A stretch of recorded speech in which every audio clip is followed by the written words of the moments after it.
Hey everyone, it's Unaloq here to present my review of episodes 7 and 8, Beginnings. And seriously, I could not ask for a better Avatar origin story even if I wanted one. Because these episodes, let me just put it this way. In my opinion, you really can't get anything more epic than spirits versus humans, light versus dark. Or more beautiful than the classic Japanese ink art. Or more deep and profound than a human being transcending humanity to become the Avatar in the very first at bat. This is why I believe that we haven't seen episodes of this caliber even in Avatar: The Last Airbender. So my hat goes off to the writers, creators, animators, voice actors, everyone involved with making these episodes, because they have outdone themselves. And let me just try to explain why I believe these episodes are so amazing. Starting off with the nostalgia. The writers put in so much detail into these episodes just to take us back into, in my opinion, it reminded me why I love this show in the first place. We got the first ever sign of respect between spirit and human, and this very gesture has been passed down through not only generations but cultures as well, to mean like mad respect. This basically means mad respect, dog.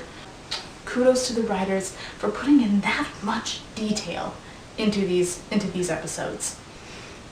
Now let's not forget about the amazing characters involved as well. Starting off with Juan. Absolutely mind-blowing. As I said, a human transcending humanity to become the Avatar. Of course he had help, and I'm going to get into that in a moment. But seriously, you would not have expected such a destiny from the human we first met. He's like, seriously, crook, thief, petty, inconsiderate, and let's just add a whole nice thick layer of selfishness to his pie. He was the scum that spirits and humans alike wanted to scrape off their shoe. Even the spirit of light and peace didn't acknowledge that little glimmer of goodness in his heart, but he still stepped up big time, gave himself an internal makeover to not only be able to bend the four elements, but to host a powerful spirit altogether. Juan is amazing. Not moving on from him to Rava, who is just as I shouldn't say superior, sorry. I mean to say just as awesome. Seriously, awesome. Wow. Because she, in my book, is the Avatar. Not just one Avatar, the Avatar. The reason why the Avatars were born, and why the Avatar would die forever if killed in the Avatar state. I feel bad for her though. She's been forgotten all this time, 10,000 years, and the Avatar only recognizes her in the Avatar state? Ouch. And I guess I could say the ultimate reason why this is because the writers didn't think of her back in Avatar: The Last Airbender. But I'm going to say, I'm not going to use that reason, because this is a show we're talking about. This is an entirely different world. I'm going to say that she's been forgotten simply because at first, she's the original pool of wisdom. But when you rely on your past lives, and your past lives start reaching hundreds, then you stop thinking or even recognizing the first. Which is why it was so important for Korra to get amnesia and to reconnect with the very first. This is also important for Korra's character development, because we saw in the very first episode that she does not give all that much thought about the Avatar state. As Tenzin said, it's more than just a power boost. This is an actual spirit's power gear that she's using, and she hasn't actually, as I said, she hasn't given it much thought until now.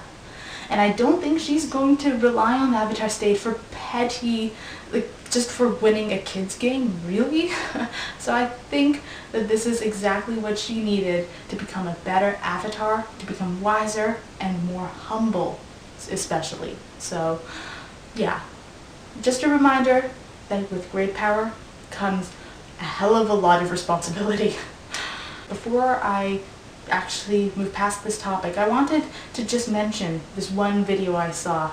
It was kind of dubbed the lost episode, and if I can find it again, I'll put a link either somewhere on the screen or in the description below, or both. In any case though, it follows Aang right after Azula struck him.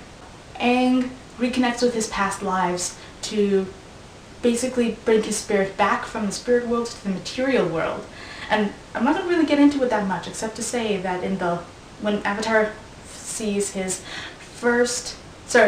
last airbending avatar before him, he asks her why the avatar isn't just an eternal everlasting spirit, why the avatar is reborn again and again. And she replies that the reason is because the avatar, in order to protect humanity, has to love humanity, has to appreciate it, and the only way you can really appreciate humanity is if you live among its citizens. So, that was a really deep answer, but I'm going to add to that, because the avatar is more than just a superhero for humans.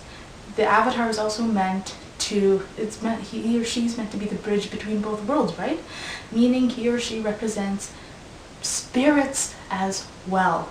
This is, again, yet another reason why it was so good for Korra to go back to the very beginning, because now she realizes that spirits have a culture all their own. Now, I believe it's really important that we recognize that the harmonic convergence is upon us, because I think that there is another human besides Korra, who is wrapped up in all of it. And I think that's Unaloq. Like when Juan said, I'm closing up the portals so that no human will ever visit you again, I just had this sinking suspicion, because I was like, okay, there's only one person who is pretty much hell-bent on reopening those portals, and that is Unaloq. Now, this is my theory. The first time Unaloq met Vaatu was when he went into the spirit world, at least around the time of episode 6. However, he's had this whole plan of releasing Vaatu. It's even before he ousted, or I should say that when he ousted his brother from the northern tribe, that was part of the plan. But that brings up the question, if he hadn't even met Vaatu at that point, why would he have this plan to free Vaatu? And my opinion is that, seriously, no surprise, Unaloq is power hungry. And I don't know, maybe it has something to do with living under your brother's shadow for so long.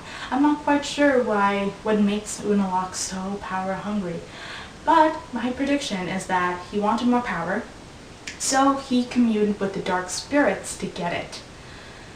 And through the dark spirits, he ends up consulting Vaatu, who encourages him to release him, and by doing so, I bet Vaatu promised power, among other things.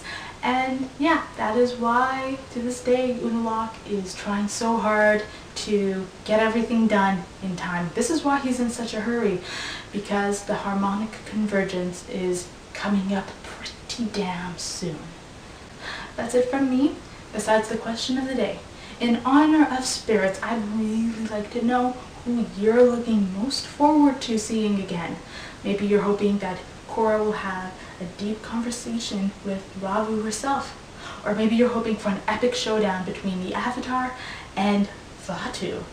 I would love to see Ai again, because I'm just dying for that moment when he takes like one look at Korra's like, you humans still stink. Just wouldn't that be precious? Not to mention those cute little spirits that were like, good luck human. Oh, they were so adorable. But you know what? This question is all yours. Let me know how you feel, what you'd like to see. Mwah. Thank you so much for watching, and I'll talk to you guys again for episode 8.